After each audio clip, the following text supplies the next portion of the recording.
Hello everyone, welcome to How to Solver. Today in this video, I'm gonna show you how to use Windows Shake to minimize all windows. Before starting the video, please subscribe to How to Solver. So let's go.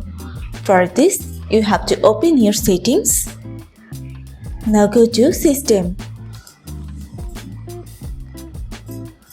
Now scroll down and go to Multitasking. Here you can see title bar Windows Shake. You just have to turn on this button.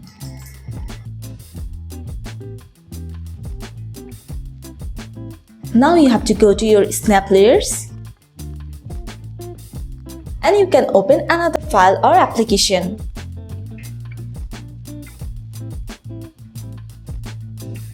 Now just shake it. By shaking it, your another application will be automatically minimized and you can drag your application anywhere. By dragging your application, you can open your another file. That's it. So this is how you can use your Windows Shake to minimize all windows. So guys, that's it. You can do this. I think this video is very helpful to you. If it was, then give a thumbs up and hit the subscribe button. And thanks for watching.